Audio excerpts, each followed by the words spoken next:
Happy Thursday, December 8th, 2022.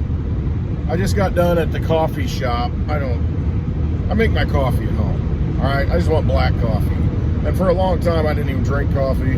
I don't know. I went through a cleanse in 2019. It's actually Bix Weir, Amy Weir. I'm doing their raw food cleanse. I did a 9-day version of it. They usually do 21 days. That was back in 2019 before the Litecoin Summit. And felt good. I've done cleanses before and felt really good. But I gave up coffee. You know, I gave up everything during the cleanse. Just eating raw food. So if you're caffeine, you know, you give it up. Alcohol, whatever. You gotta clean it out. Clean your body. So I did that, and I decided, you know, I'm just not going to start drinking coffee again after I'm done with it, you know? What's the point? Because you get that headache. It's the worst. For like the second, the third day, oh my gosh, it's just awful. And once you get past that, you're done, and I thought, you know what, I'm not going through that again. If it's, you know, if it hurts that much to get off of it, I'm just going to stay off of it. So anyway, I didn't drink coffee for a long time, and then this year I kind of started drinking a little bit of it again, and you know, so I drink black coffee every day. But I was at the coffee shop. Oh, and there's a cleanse coming up at the beginning of next year in January 2023 that I'm going to do that, and that's a 21-day cleanse with Bix and Amy Weir. Go check out that. Road to Ruta, and I can't remember Amy's website, Raw Boot. I think it's linked off the Road to Ruta website. But it's good to reset your body because it gets you in touch with where you need to be in more of a natural state. Because, you know, all the toxins that we have in the food, the water, the air, just everything that they're putting in to slow kill us, it's important to let the body reset once in a while and get your body right, you know, back to a natural state where it can heal itself, because it can heal itself. That's what it does. But, you know, when you inundate it with all kinds of poisons, it makes it difficult for the body to do what it's supposed to do.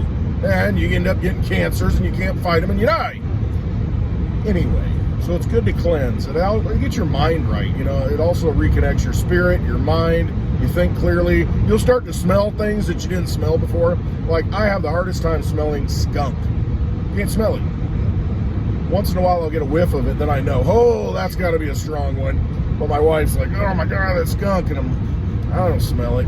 So, but when I go on the cleanse, boom, I can start smelling it again. You know, things start working properly.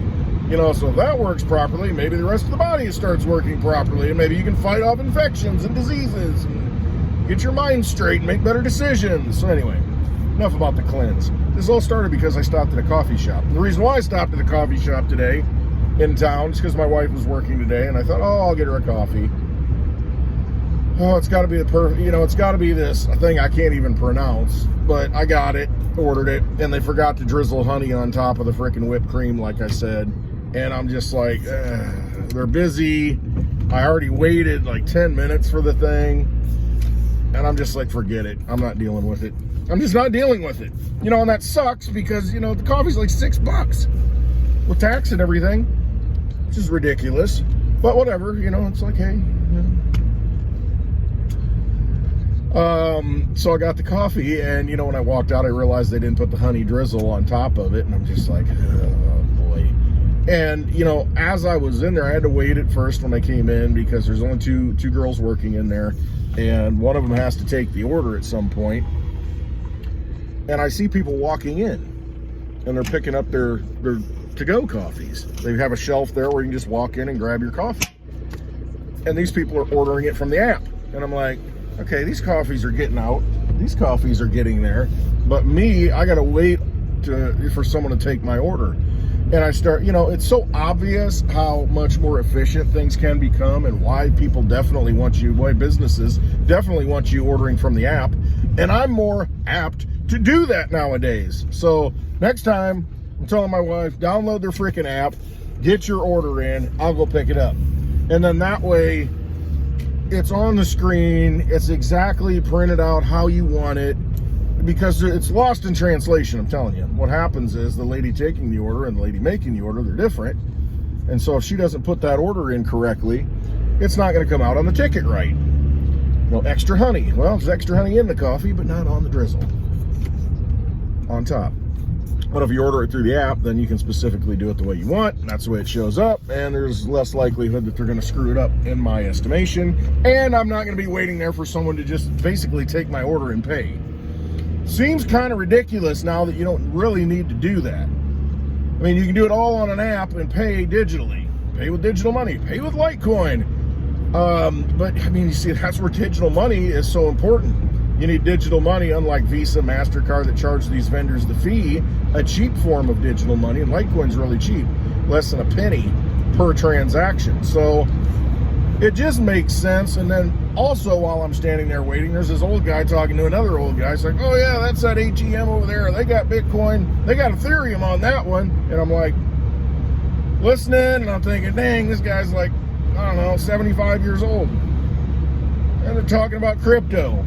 So, you know, don't think that there aren't people who know about it. Do they know about it for the right reasons?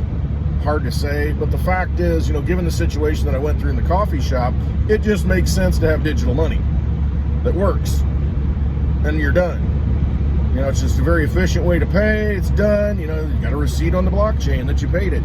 And so it's very transparent, unless you want to use Mimblewimble on Litecoin, and then nobody needs to know how much, you know, where it came from. Anyway, privacy features. So that was my experience at the coffee shop. The big news today is Brittany Griner.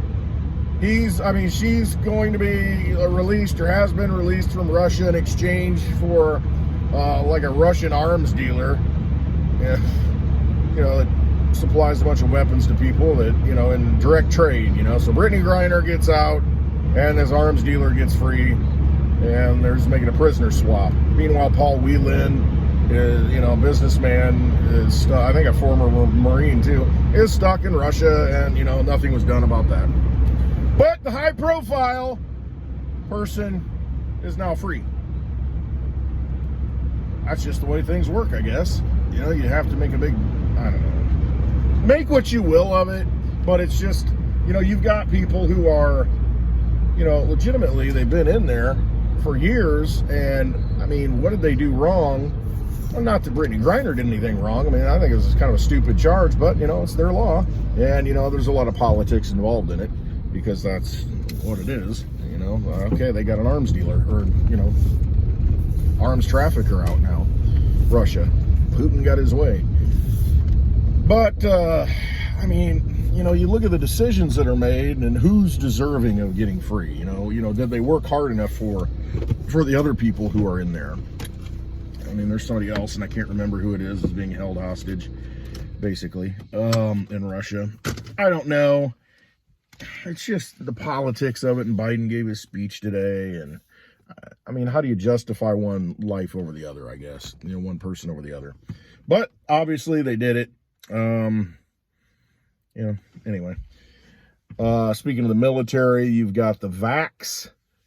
Rand Paul gave a little speech, and other people in Congress are going to hold up the funding the military, which is like $860 billion, I think, you know, what do you call it? National authorization. I don't even know what it's called. Funding the military, basically.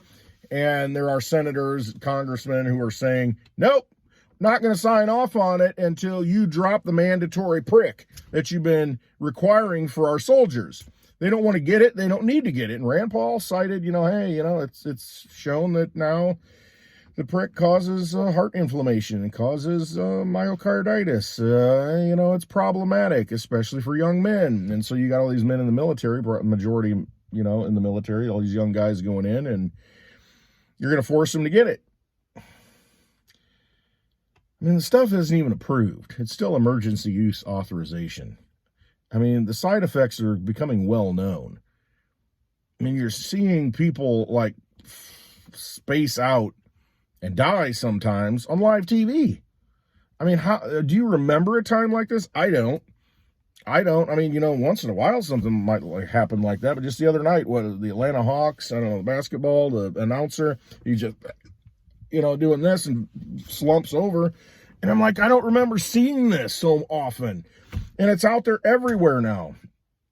You got young people just dropping dead. I mean, you just didn't see this kind of stuff. Now, maybe it's, oh, we're just paying more attention to it now, hypersensitive to it. But, I mean, I don't remember soccer players just dropping dead on the soccer field. I don't remember announcers and TV newscasters just like clamping up and, you know, going through these fits and passing out and sometimes dying live. I mean, I don't remember seeing this. I mean, it's kind of a big deal. You would remember it, but I don't. And so, you know, you look at the correlation, then you look at the died suddenly video. You can go to my website, clintwestwood.net, and under the red pill section, click on it. Highly recommend everybody watch that and make your own decisions. But you've got embalmers, people who are embalming people, have run into some issues, and they're like, what is happening here? Why is it harder to do my job? And then it leads to questions, lead to more questions, and then some answers, and it's worth your watch. Died suddenly. Like I said, linked off my website, clintwestwood.net. Go to the red pill section. But you know, you can't, anytime you force somebody to do something to their body against their will, I'm not for it. And I don't think, you know, that's the right way to be treated. I mean, that's kind of slavery stuff. I mean, that's medical tyranny. I can't agree with that. You know, you have to make your own decisions. And you can't say it's for the greater good anymore, because it's been proven that getting the prick in the arm does not, you know, stop the spread, stop the transmission. So it's really, what is the effectiveness of it? Really, the only thing they boiled it down to at this point is that you will not get severely ill if you get the prick. You might still get it, but it's going to be a mild case. I mean, isn't the whole idea with, you know, the getting the prick in the arm to prevent getting the disease? I mean, that's why we go through this battery of injections, you know, for our children. Oh, at least we won't get meningitis, you know. And now it's like, well, you know, you still might get it. It'll just be a mild case. You know, you won't get severe reactions. You know, and so you need to get more. You need to get more boosters to build the effectiveness and this and that. And it's like these people have had 4 or 5 different pricks, you know, these Fauci, the Pfizer CEO. I mean, all these people, Biden, and then they still get it. It's like, can you imagine? Birth control pill. Think of this one. Okay, you're taking birth control and you get pregnant. And they're like, well, it's a mild pregnancy. It's not a severe pregnancy. You would have had a harsher pregnancy, a more difficult pregnancy, had you not been taking this pill. So, you know, you got a milder pregnancy. So it's a good thing you were taking it. And you're like, I took it because I didn't want to get pregnant, but I did. Well, you know, safe and effective. Anyway, I don't want to rant on that too long, but it's just ridiculous. You're seeing the ridiculousness of it. And the people who were stigmatized, you know, for saying, no, we don't want to do this, and we're rushing into this. I mean, let's use a little caution. No, we got to go full steam ahead. And I don't care who it was. Trump was in on it. And you can, you know, spin it and mind control yourself and say that, well, he did it because, you know, he wanted to get people to wake up. It doesn't matter. He's out there preaching for it. I mean, why? Well, yeah, you should take it. You know, I'm the godfather. Like, well, where's the common sense in that? You know, I don't know. You know, it might be 7D chess, I guess. You know, and I just don't get it. But I don't care. I can't come out there and say, hey, y'all need to go get it. Well, Donald Trump said I should. You know, I guess I'm, you know, I believe him. I have faith in him. And it's like, that's why you put your faith in no man. That's why you got to trust yourself and use your own discernment. That's why you can't, you know, because it may be just a smoke screen and it's just for a bigger purpose, you know, in the war. And I get that, you know, I'm not saying that that's not the case, but you got to look at the whole picture.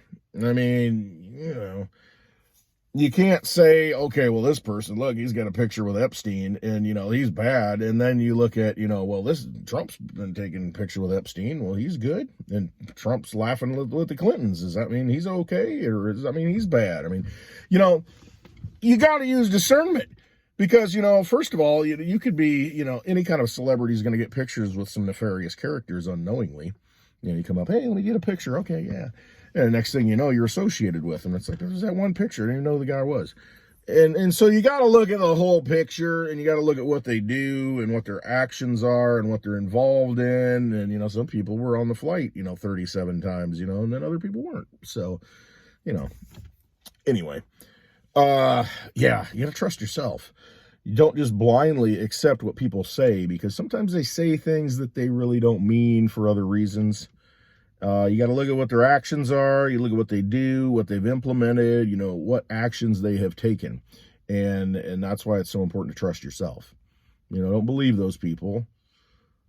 Know what your truth is. Know that, hey, you know what? I don't want to get this. I know the job's telling me, but you know what? You got to stand your ground at some point. You have to say, no, I'm just not going to do it. There was a friend I know who had a job opportunity and said, you know, it's a great opportunity. They're going to give me moving expenses, but, you know, they kind of do some procedures that I really don't agree with. You know, I wouldn't be involved in that, but they do support some things that I find immoral and unethical.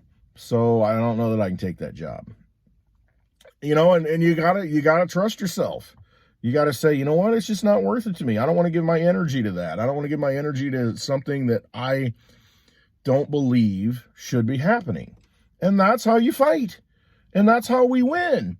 We just say, no, I'm just not going to support that. Hey, we're going to pay you $500,000 to come be a consultant for us. And you think, well, shoot, I'll do it for a year. And, you know. Or you say, no, I really don't want to give you any energy and help you with my energy, give my good energy to dark energy and help you perpetuate what you're doing. So don't feed it. Don't give the vampire your energy if you don't believe that that's a positive thing. Give your energy to positive things. Give your energy to the light. Give your energy to awakening humanity and helping humanity raise up. And if we all did that and made decisions accordingly and said, you know, instead of, well, I'll go into this career, it's a lot of money, I might not like it, but you know what, I'm going to make a lot of money. Really doesn't matter. At the end of all of this, does the money really matter when they devalue it through inflation and implode it through hyperinflation? When that happens, you're going to say, why did I even bother doing this? You know, I was miserable doing it. Yeah, I got all this cars and house and all this stuff, but is it paid off? First of all, if it's in borrowed money, then you're hosed. You know, so if you're going to sell out to the devil, at least own your stuff. But you know, at the end of it all, they'll just implode the money. They'll destroy the money, make it harder to get, raise interest rates, whatever, you know, pinch everybody. They'll do whatever they want because it's their casino. So why do you want to continue to play in it? You know, give your power to things that you want to give power to. It does, again, you know, there's how many billions of us on the planet, you know, all we have to do is just say, you know what, I'm willing to make that sacrifice and not get that because it's wrong. I'm going to go over here and not get paid as much or not valued as much, so you think, and I'm going to do the right thing. The thing is, if everybody did the right thing, then the world would change. It would just change. I mean, if you quit supporting, you know, the child trafficking that goes on in Hollywood and elsewhere across the border and all these things, if you don't perpetuate that, if you don't just look the other way and say, oh, well, he's a billionaire, I don't know, he's bringing this teenage girl into his house, I'm not going to say anything. Come on, man. Somebody getting beat up on the street and you're just going to walk by. See, it's the little things. I mean, if we all contributed, I mean, we outnumber, I mean, we are the power. We are the force. We are the energy upon which the vampires feed. Quit letting them feed on us. You know, just find ways to not contribute to that system. That's all we got to do. All right, rambled enough. Ramble, just like coffee. Don't go to the coffee shop anymore and give them your energy when they F it up. That's why I drink my coffee at home. That's why I get a black coffee at home. I make it myself. I grind it myself, hand grind it, put it in there, do the pour over, and boom, I'm happy. Got my coffee. Cost me hardly anything. I did it myself. It's right. It's right every time. Yeah, it's just cost to everything. That's where you put your energy. You know, what's it worth? All right. We're going digital. Oh yeah, Nigerian ATMs. In Nigeria, the ATMs there, you can only take out $45 in cash a day. That's what they're limiting you to, because they're trying to roll everybody into the central bank digital currency there. Can't remember what it's called, the E-Naira or something like that. But they're trying to roll everybody into it. Nobody wants to use it. So they're like, all right, we're going to force you to use it. You're not going to be able to take more than $45 cash out a day. And if you do, and this is cumulative, out of an ATM, out of your bank account, total, the whole banking system, that's all you can get is cash. And then they're penalizing you now. It's like 5%, 10% charge if you take more than 45 out. At some point, they're just not going to let you take more than 45 out. At some point, they won't let you take any out. So you're going to be in the central bank digital currency. The good thing is people are rejecting that there. And by rejecting it, you are, it makes it very difficult for them to implement it. And so if you got your 401k in the dollar, then, well, you're kind of in bad shape. You need to figure out a way to get your wealth and your energy that's been stored outside of that dollar system, outside of that casino. Just like people in Nigeria, that's what they're doing. They're trying to keep their money outside of the control structure, outside of the casino. And yeah, cash for a time is useful, having that, but they'll do away with that and make it illegal to own, or make you turn it in and get your CBDC at some point. That's why it's important to now, while you have the opportunity, get solid cryptos, digital money that you can use, get things that you can use, silver coins, things that people are going to, like Nigeria. I guarantee there's going to be this massive market for things of value. What do they need there? Well, maybe some clean water, maybe, I don't know, whatever, pieces of silver. Anything that you're going to need on a daily basis that you now pay for with cash, or they pay for with cash, those are the things that you want to accumulate, because you know that people are going to need those, and you're going to find a way to barter. You're going to find a way to trade. Hey, if their money doesn't work anymore, if they're forcing you into a structure that doesn't benefit you anymore, then you're like, fine, I'll just bypass it. It's more inconvenient because, now I got to make a trade with this guy and that guy to get what we all need. But you know what? It doesn't matter. Little exchanges will crop up, and there will be people who can facilitate that, and there will be a form of money that they use, some sort of system, and it may be Bitcoin, it may be Litecoin, it may be DigiByte, it may be silver, maybe gold, maybe cigars, it may be something, bottled water, I don't know. It's going to be something. So, as Princess Leia in Star Wars said to Darth Vader, the harder you squeeze, the more we slip through your fingers. And I'm paraphrasing, but that's the gist of it. That's the truth. The harder they push, the more it wakes people up, the more we say, we just don't want to play the game. The more people exit the casino. The problem is, it's the people who have invested in the casino and think that the casino is legit and have all their energy in that casino. Those are the people who are going to get hurt. And those are the people who are going to vote against you. And if it were a true democracy, if there's 51% of them, they're going to say, screw those other 49% of the people. Let's just liquidate them. Take all their stuff. You don't want to be in that situation. That's why, fortunately, we have what's called a representative republic, to where, the rights of the individual are more important than the collective.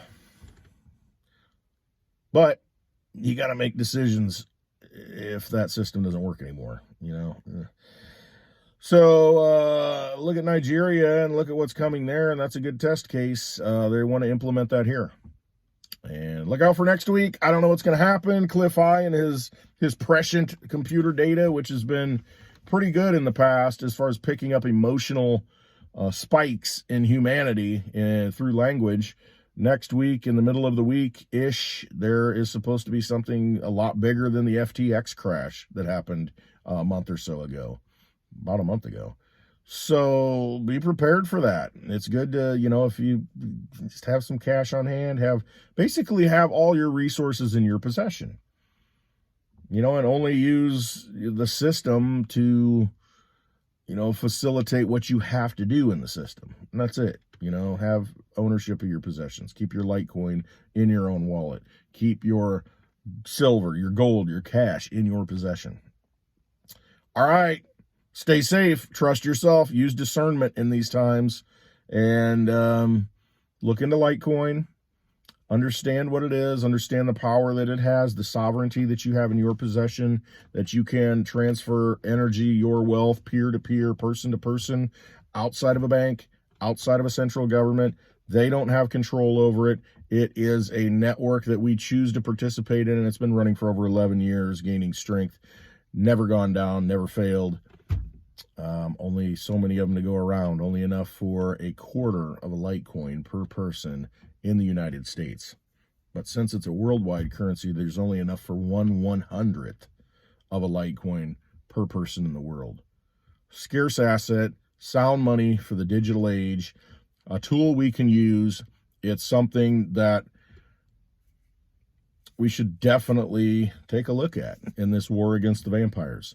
They want to steal our energy. Let's put our energy in something that we completely control, that they can't manipulate. And we can use it any time of the day, any time of the week, any time of the year, 365 days, 366 in a leap year. Nothing can stop it. Litecoin, sound money for the digital age. All right, take a look at it. I love you all. Thank you for listening to me ramble. Hope you have a wonderful Thursday. Tomorrow is Friday. That means it's happy hour at 4 p.m. Central on Litecoin Lisa's YouTube channel. Check it out. And I will talk again tomorrow, I'm sure. All right, trust yourselves, always.